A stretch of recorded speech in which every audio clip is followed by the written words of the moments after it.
El estrangulador de Tacuba. Lo que te voy a contar a continuación es uno de los episodios más vergonzosos y oscuros de la política mexicana, el cual expone no solo la ineptitud y estupidez de los funcionarios públicos, sino la casi nula posibilidad de obtener justicia en este país. Esta es una historia muy oscura para la Ciudad de México, una para la que te pido discreción, puesto que en ella hay diversos elementos muy violentos y desagradables. Gregorio Cárdenas, también conocido como el Estrangulador de Tacuba, o Goyo Cárdenas, nació en la Ciudad de México en 1915, sufriendo daño neurológico que le provocó una encefalitis temprana, siendo este un factor decisivo para que mostrara un comportamiento anormal desde niño, especialmente crueldad hacia los animales desde los 15 años. Pese a estas condiciones, demostró tener un alto coeficiente intelectual, y fue un alumno destacado desde su educación básica, algo que le ayudaría a salir bien librado en el futuro. A los 27 años estudió química y debido a su alto desempeño, obtuvo una beca de Pemex para continuar con su formación académica e incluso llegar a colaborar con dicha empresa. Tiempo después, se independizó de su madre y rentó una casa en la Ciudad de México, lugar donde posteriormente serían enterrados y descubiertos los cuerpos de sus 4 víctimas. Cárdenas cometió sus asesinatos entre agosto y septiembre de 1942, debido a lo cual se le considera un asesino relámpago.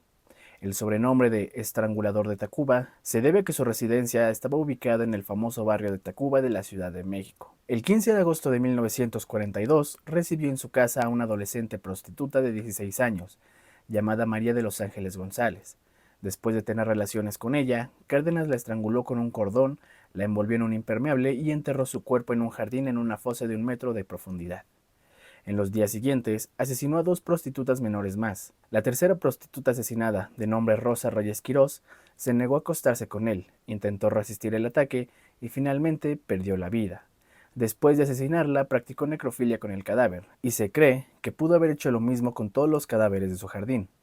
Finalmente, Cárdenas asesinó a Graciela Arias Ábalos, de 21 años, alumna de la Escuela Nacional Preparatoria de la UNAM e hija de un reconocido abogado penalista mexicano.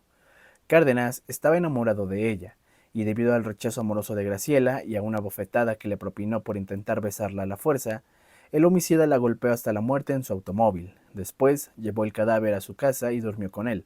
Posteriormente la enterró en su jardín junto al resto de las víctimas. Después de la desaparición de Graciela, supo que vendrían a interrogarlo, ya que varias personas la habían visto por última vez con él, durante la cita que tuvo antes de haberla asesinado en su automóvil, además de su buena posición social y económica, por lo que el 7 de septiembre se internó en un centro psiquiátrico en la calle Primavera en Tacubaya, explicando a los doctores de que había perdido la razón. Un día después, llegó un oficial al hospital a interrogar a Gregorio sobre la desaparición de Graciela.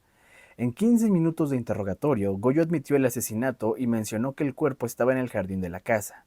Después de entrar al jardín, notaron cómo sobresalía un pie de la tierra, para después no solo encontrar el cuerpo de Graciela, sino 3 cuerpos más. Después, Gregorio, siendo llevado a la delegación bajo arresto y redactando su propia declaración, aceptó los cargos, aunque años después los negaría justificando que todo era una conspiración en su contra por sus enemigos del sindicato petrolero.